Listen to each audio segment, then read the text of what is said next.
Ça, c'est un autre monde complètement. Tout en bas, non, c'est ça. Ah, là? Tout en bas, oui. Non. Le Ça? petit écran, Ajouter, non, ça, ça. juste à côté du moins, vous avez une icône qui ressemble à un écran. Vous êtes trop jeune pour comprendre. Ah, ouais, ce truc-là. Ah, ouais, ben ouais, j'ai déjà vu des œuvres là-dessus en plus. Les écrans sur pied, vous n'avez pas connu ça. C'est comme ça, ok, c'est bon. Bon, voilà. Donc, la présentation de Philippe s'intitule Où est l'artiste? Donc, on a hâte de savoir où il est. Il est là. Non.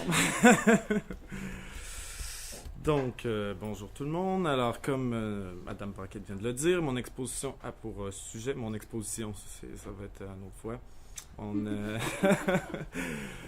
Cette présentation a pour sujet l'exposition itinérante Do It, dont le commissaire et l'auteur du concept est Hans-Ulrich Obrist, que je vais prononcer comme ça, simplement parce que c'est dans cette prononciation-là que je me sens à l'aise. Nous nous intéresserons particulièrement à l'édition montréalaise Do It Montréal, qui a eu lieu à la Galerie de l'Université du Québec à Montréal du 27 janvier au 19 février 2016. Donc, Do It est une exposition spéciale, uniquement constituée d'un livre et maintenant de plusieurs livres.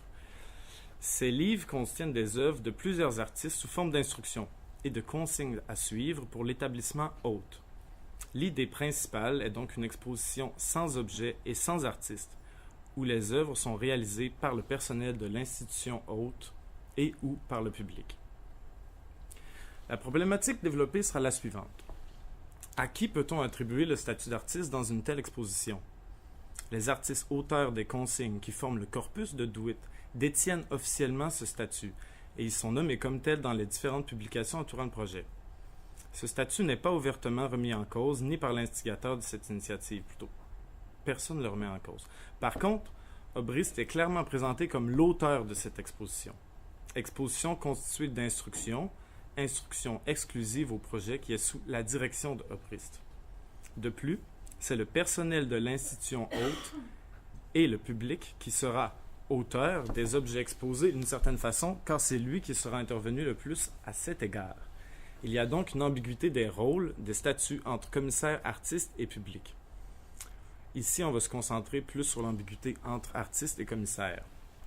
Donc, premièrement, je vais trouver. Qu'est-ce qu'un artiste? Avant de débuter l'analyse de notre exposition, il nous faut établir ou plutôt cerner cette notion d'artiste. Donc, qu'est-ce qu'un artiste? Le producteur d'un objet? C'est la réponse, bien qu'un peu dépassée, que nous donne encore les dictionnaires comme le Petit Robert, des encyclopédies comme le Dictionnaire de l'histoire de l'art ou même le Oxford Dictionary of Fine Arts. Alors, ça nous mène à la deuxième question qui serait « Qu'est-ce que l'art ?» Et là, oups, on est dans un cul-de-sac. Comment se sortir de notre cul-de-sac? On peut prendre le troisième œil de nos chères sciences comme la sociologie. Et ici, je vais commencer par citer une philosophe, Anne Coquelin, qui considère avant tout l'art comme quelque chose que le monde de l'art appelle de l'art. Donc, de plus, elle avance que l'artiste n'est pas ou plus, à proprement parler, le créateur de cet art. Et on parle ici d'art contemporain, c'est important de le mentionner, mais un des contributeurs au réseau, et c'est le réseau qui crée l'art. Donc, Coquelin nous propose ici une vision plutôt sociologique et non essentialiste de l'art qui semble nécessaire à une discussion sur ce sujet, le sujet du statut d'artiste. Par contre, c'est intéressant de le dire, la question qu'on pose ici n'est possible que dans notre conception présente de l'art et de l'artiste. Conception qui n'est pas intemporelle ni absolue. En effet, la question aurait été sans sens au Moyen Âge, par exemple. En effet, dans ce temps, le mot artiste n'était pas utilisé dans le sens moderne, et on les appelait plutôt les artisans imagiers, et qui avaient peu d'importance sur l'échelle sociale. Ensuite, autour des Lumières, il y a eu une professionnalisation du métier d'imagier. Ce changement correspond au changement de statut des arts de l'image, aussi donc une corrélation ici, passant des arts mécaniques aux arts libéraux. Bon, je vais passer vite sur cette notion, c'est pas ce qui nous intéresse, mais on peut seulement dire que la distinction mécanique-libéraux renvoie à des critères qui tournent autour de la distinction manuelle-intellectuelle. Donc, on parle ici, dans le cas des arts libéraux, d'une profession libérale à caractère fortement intellectuel. Donc, ce qui est intéressant ici de soulever, c'est que il s'agit d'une ascension sociale. Ah, là, j'avais fait une blague, puis je ne l'ai pas vue. Je ne sais pas si vous aviez remarqué. Oui. C'est Justin Bieber. Oui. Alors ça, c'est ma vraie photo pour la Renaissance. Et ensuite, on arrive à la dernière étape de notre petit parcours historique, dont la source est Être artiste, le livre de Nathalie Heineck, qui est le régime vocationnel, qui représente l'idée de l'artiste romantique, qu'elle présente elle-même dans quelques ouvrages, comme figure de proue, notre cher Van Gogh. Donc, on peut caractériser cette période, qui irait jusqu'à maintenant, comme suit. Premièrement, on parle d'une vocation, donc vocationnelle, plutôt qu'apprentissage ou qu'enseignement. On va parler du mystère de l'initiation dans les biographies d'artistes. On va ensuite parler de génie plutôt que de talent ou de travail, d'innovation plutôt que d'imitation des canons, de singularisation de la démarche, d'idiosyncrasie, de marginalité, de bohème et de magie transcendant la technique. Donc, il y a aussi un aspect temporel particulier à cette conception de l'artiste qui se distingue de la professionnalisation et de l'époque d'artisan aussi, et c'est que le succès se mesure maintenant sur le temps long. C'est l'idée de postérité de l'œuvre qui apparaît. À cela s'ajoute l'idée de pauvreté présente qui est garante du succès futur et qui représente la petitesse du monde qui ne comprend pas l'artiste qui est à l'avant-garde de son époque. Alors maintenant, comment DeWitt s'inscrit-il dans ce paradigme qui est encore bien d'actualité? Donc, notre exposition DeWitt. La création de cette exposition, le mythe de la création, on peut dire, tel que raconté par Obris lui-même, va comme suit. Donc, un jour de l'an 1993, 3 hommes, soit Christian Boltanski, Bertrand Lavier, qui sont 2 artistes, et notre cher Hans, discutent ensemble au Café Select à Paris. Ils discutent d'art fait à partir d'instructions qui sont une pratique que les 2 artistes que je viens de nommer utilisent depuis les années 70. De cette rencontre aurait jailli l'idée d'une exposition constituée uniquement d'instructions de type do-it-yourself. L'exposition existerait sous la forme de partitions jusqu'à ce qu'un lieu soit trouvé. C'est ainsi que la même année, 12 textes originaux par autant d'artistes sont traduits dans 9 langues et envoyés dans tous les pays avec lesquels la France entretient des relations diplomatiques. En fin de compte, la première réalisation de l'exposition, réalisation matérielle, aura lieu en 1994 à la Ritterkunsthalle en Autriche. L'exposition est maintenant en circulation depuis 23 ans et a été présentée dans plus de 30 pays, totalisant plus de 60 itérations officielles. L'anthologie Do It the Compendium a été publiée en 2012 et contenait donc maintenant 250 instructions d'artistes. L'édition montréalaise de l'exposition comptait plus de 60 instructions du corpus de Do It the Compendium et 10 instructions inédites réalisées par des artistes québécois. De plus, il s'agit ici d'une spécificité, je pense, 14 artistes ou groupes ont interprété autant d'instructions lors du vernissage et sur certaines plages horaires précises. Donc, Do It est avant tout un texte, un recueil regroupant les instructions d'artistes à choisir. Il y a aussi un texte récurrent dans toutes les éditions. C'est peut-être là la seule chose qui est vraiment stable à travers toutes les itérations de Do It. Ce sont les règles du jeu, écrites par Obrist. Ces règles forment le corps du concept Do It. Donc je vais ici, je ne sais pas pourquoi j'ai décidé de vous les lire, parce que ça me semblait une bonne idée. Allons-y. C'est pas très long, puis on va en discuter ensuite. Alors, c'est en anglais parce que les principaux documents à ce sujet, les principaux documents internationaux sont en anglais. Donc, première règle. Each museum must select and create at least 15 of the 30 potential actions artworks. The process of selection ensures that not only will the individual artworks diverge as a result of interpretation, but that a new group constellation will emerge each time the exhibition is presented. Numéro 2. The instructions are to be realized by museum personnel or by the community at large. Neither the curator nor the artist are to be directly involved in the realization of the exhibition. There will be no artist created original. Mais souvenez-vous bien de certains détails de cette deuxième règle. Numéro 3. The participating artist's do-it-yourself descriptions, from which the exhibition is recreated each time, should be approached with a free spirit of free interpretation. There will be no traditional signature of the artist, so that do-it artworks cannot accrue a static character. Quatrième règle. At the end of each do-it exhibition, the presenting institution is obliged to destroy the artworks and the instructions from which they were created, thus removing the possibility that do-it artworks can become standing exhibition pieces or fetishes. See number 6 for exceptions. Donc, numéro 5.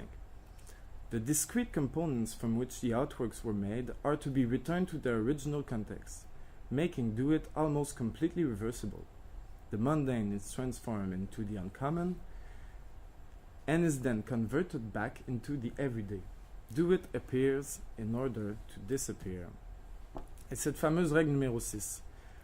Several artists have proposed an alternative to the total reversal and destruction of do-it exhibition, a do-it economy. Et ici, je pense pas que les guillemets soient inoffensifs. Whereby artworks realized per the artist's instruction may be authorized as original and in this way become property of museum visitors or even institutionalized as part of a museum collection through a one-time payment to the artist. Et numéro 7, tout le monde reçoit une documentation. Donc, premièrement, il est assez drôle de voir apparaître la contradiction principale de ces instructions, car c'est bien ce que ces règles sont, en fin de compte, des instructions. Ils se contredisent justement sur un point cher à l'art conceptuel et par le fait même à l'art d'instruction, la permanence de l'objet. À la règle numéro 4, il est clairement spécifié que les objets créés lors d'une itération de do-it doivent être détruits. La même instruction est ensuite évoquée de façon plus poétique, disons, au numéro 5, avec son histoire de mondain. Mais ces considérations anti-objets sont contrecarrées par la règle numéro 6, qui permet la vente et l'acquisition de pièces créées dans le cadre de do-it. Comme il est spécifié dans les règles du jeu, aucun artiste ni obriste ne devrait être impliqué dans la réalisation des installations d'une itération de do-it. Par contre, il semble que les instigateurs de l'édition montréalaise aient trouvé que ça manquait un petit peu d'artistes. Ainsi, ils ont invité 14 artistes et groupes à interpréter des instructions. Ce qui ne contredit pas ouvertement les instructions de Hans, parce que les gens qui sont vraiment visés par la règle, ce sont les artistes auteurs des instructions et Hans. Par contre, je ne pense pas que l'idée était d'inviter d'autres artistes pour recentrer l'exposition autour de la figure de l'artiste, qui se voulait exclu du concept de base. Alors, où est l'artiste? L'ambiguïté entre le statut de commissaire et celui d'artiste est bien présente dans le concept do-it. On peut le voir encore dans les règles du jeu qui sont, comme je l'ai déjà dit, des instructions, comme toutes les autres instructions du recueil. Ces règles ont aussi un statut spécial. Elles sont une constante, peut-être la seule de do-it. De plus, il est spécifié dans les règles que Obrist ne peut, tout comme les artistes auteurs, participer à la réalisation matérielle du projet, ce qui le place encore une fois de leur côté. Donc notre cher Hans ne se considère pas comme un artiste à aucun endroit. Le statut d'artiste n'est discuté dans les publications officielles du projet. Par contre, si on revient aux critères établis dans la première partie de mon exposé, on peut trouver plusieurs correspondances avec la situation de Obrist. Donc nous avions établi grossièrement 8 caractéristiques de l'artiste romantique, l'artiste moderne, l'artiste en régime vocationnel. Premièrement, l'idée de vocation opposée à l'idée d'apprentissage avec ce fameux mystère de l'initiation. Eh bien, Obrist n'est pas à proprement parler un spécialiste. Ce n'est pas un docteur en histoire de l'art et n'a pas non plus étudié le commissariat à proprement parler dans toutes ces nouvelles écoles de commissariat qui ouvrent depuis quelques années. De plus, dans son livre Ways of Creating, qui a été édité en 2012, il nous révèle les mystères de son initiation en nous racontant plusieurs de ses souvenirs d'enfance. Deuxièmement, l'idée d'innovation plutôt que l'imitation des canons se révèle bien dans l'initiative même du projet Do It. Troisièmement, l'idée de la bohème est bien pressante dans le mode de vie de Obrist, comme il le décrit lui-même dans le livre que je viens de mentionner, Ways of Creating. Pas la pauvre bohème, si elle a déjà existé, mais le voyage, la vie à l'extérieur. Et que dire de la légende de la jeunesse de Do It, qui se passe justement dans un café à Paris, lieu de la bohème par excellence, autant le café que la ville d'ailleurs. Pour terminer, l'idée de magie qui transcende la technique est bien présente dans l'idée même d'un art fait à partir d'instructions, où l'art est, puis j'aime pas personnellement ce mot, immatériel. Alors que dire d'une exposition qui est entièrement constituée d'un tel art? De plus, je le rappelle, Obrist est l'auteur des seules instructions qui sont répétées à chaque itération de Do It, c'est-à-dire les règles du jeu. Si le commissaire est auteur d'une chose, dans ces circonstances, c'est de l'exposition, ou plutôt des expositions. Il est l'auteur des expositions, comme les artistes sont les auteurs des objets qui résulteront de l'interprétation de leurs œuvres qui seraient les instructions. Dans ce sens, cette tournure, donc ce parallèle entre les positions, rapproche le commissaire de la position de l'artiste. On peut peut-être avancer que le rôle de commissaire comme auteur d'exposition est assez vieux pour qu'on prenne une telle action et une telle position. On pourrait penser que ça aurait été impensable il y a une cinquantaine d'années. Et d'une certaine façon, peut-être ça devenait inévitable après l'art conceptuel des années 60. Donc pour conclure rapidement, on pourrait convenir que Hans Ulrich Obrist est un artiste si on adopte le point de vue socio-historique de Heineck. En fait, il semble ne lui manquer que l'autodéfinition, caractéristique numéro 1 de l'UNESCO pour être reconnu comme artiste. Voilà, merci.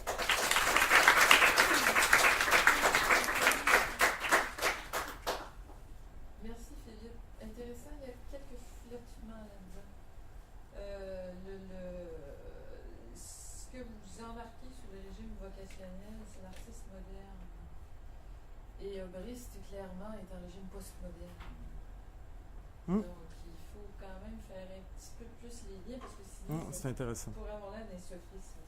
Le régime vocationnel, selon Hennick, arrive vraiment avec l'art moderne, c'est-à-dire quelque part au 19e, avec l'art antique, en fait.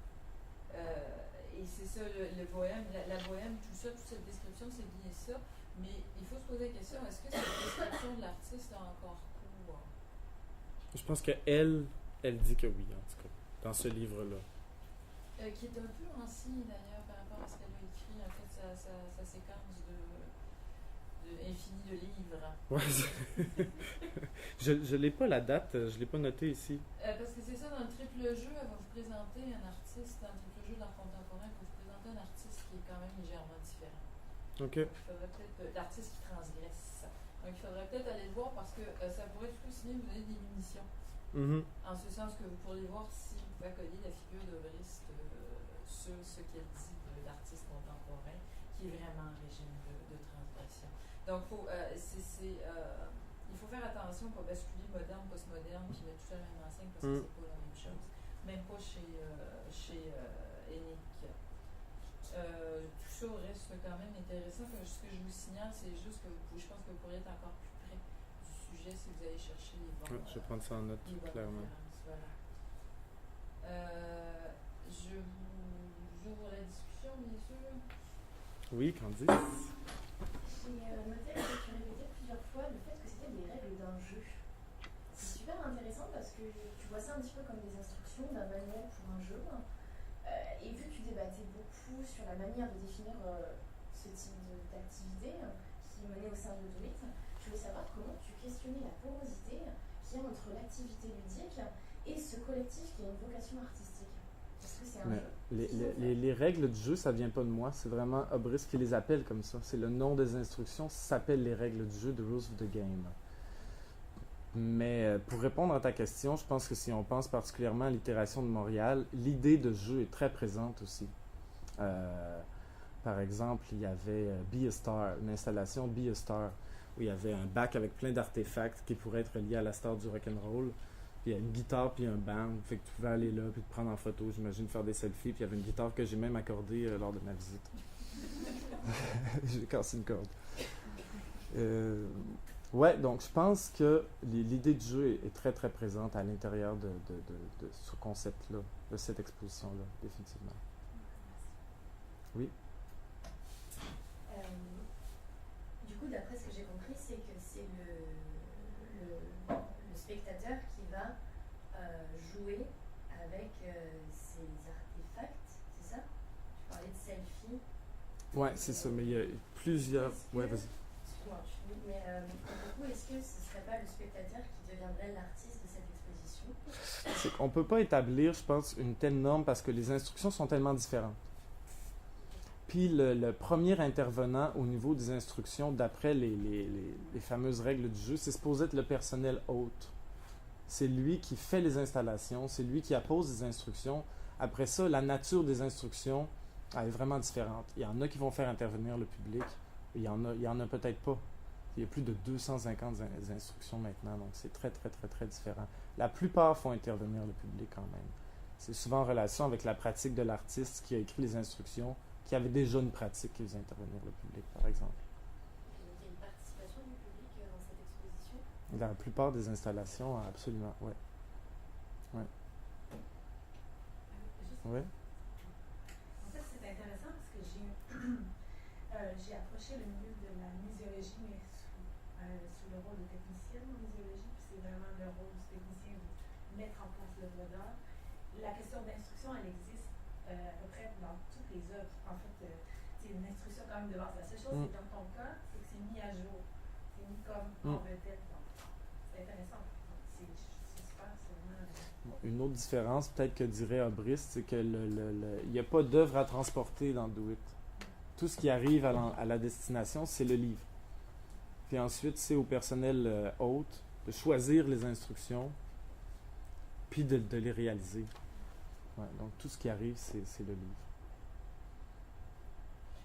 Il reste que ils se sont inspirés dans leur café bohème, conceptuel, mais ça, Lewitt fait ça depuis des années. Il n'y a pas de transport, il y a vraiment que des instructions. Ce qui est vendu, ce sont des instructions. Oui, absolument. Il a écrit une instruction aussi pour... Ben, on n'en doute pas. On n'en doute pas. Ouais, c'est un roulement. Ouais, c'est ça, c'est un roulement de nom. Il n'était pas le premier à établir ou à fournir des statements, mais Lewitt, vraiment, dans les descriptions, il y en a une série, les wall drawings, c'est fini. Moi, j'en ai fait un à la FOFA il y a 2 ans, avec Sarah Tremblay. Oui. Quelque chose que j'ai trouvé intéressant, c'était l'espèce de, au début, dans les règles du jeu, on dirait un semblant de désintéressement pour l'aspect financier, la vente des œuvres, et par la suite, à la fin, non, c'est une blague. Si vous voulez l'acheter sur place, maintenant, à l'intérieur des 6 semaines que l'œuvre existe, maintenant, c'est on dirait presque une tactique de vente à pression. Parce qu'une fois que l'exposition est terminée, l'œuvre est détruite. Et si quelqu'un voulait être un des seuls propriétaires d'une œuvre qui avait été créée dans le cadre de cette exposition-là, en fin de compte, c'est ça défait carrément tout le concept. Là, je n'ai pas parlé ici parce que j'avais pas de temps, mais c'est un des punchs du travail, c'est que les instructions changent aussi, dépendamment des itérations, quand ils sont reproduits dans les différents catalogues. Puis à Do It Montréal, le numéro 6, ils l'ont pas mis. Puis j'ai vu dans un autre site internet sur un autre musée, ils l'ont pas mis non plus. Fait que des fois, cette instruction-là, les organisateurs ont l'air de pas trop l'aimer, fait qu'ils ont tendance à pas la mettre, on dirait, pour des raisons qu'on comprend bien quand même. Oui. Et puisqu'il s'agit de règles du jeu, est-ce que tu considères ça comme tricher? Faudrait demander à Obrist, mais je pense que oui. Pas les mettre, en tout cas, c'est tricher, c'est clair. Puis peut-être qu'inviter 14 artistes à interpréter des instructions, c'était aussi tricher. C'est jouer sur la ligne, en tout cas, c'est clairement. Est-ce que les instructions peuvent-elles être considérées comme des œuvres d'art? Ouais, ça, c'est une question à débattre, mais je pense que dans un art fait d'instruction, comme le recueil de sol ou le pamplemousse de Yoko Ono, oui, clairement. Ça peut être considéré comme des œuvres d'art. Puis si on parle d'aura aussi, moi je trouve que c'est les instructions qui ont l'aura, souvent bien plus que les objets. Puis c'est ce qui touche aussi. Quand tu lis ces instructions-là, tu te dis je pourrais le faire. Comme Yoko Ono a dit percer un sac de riz sur le top d'une falaise quand il y a du grand vent, tu sais. Tu as juste besoin de voir l'image. Tu n'as même pas besoin de le faire. En fin de compte, c'est le statement aussi d'un tel art. Absolument, pour moi, c'est les instructions qui sont les œuvres. Sauf peut-être les wall drawings, parce qu'il y en a qui atteignent un certain degré de complexité, ce qui fait qu'on n'arrive pas à les imaginer juste en lisant le statement. Absolument, absolument. Puis en plus, ce qui est intéressant sur les wall drawings, c'est que il y a toujours l'assistant de ce Lewitt qui est encore vivant, M. Anthony Sensota, qui suit les itérations officielles des wall drawings et qui est toujours là derrière toi, je te confirme, pour te dire comment les faire. Et c'est quoi une ligne courbe? C'est ça, une ligne courbe. Et comment on fait un cercle? C'est comme ça qu'on fait un cercle.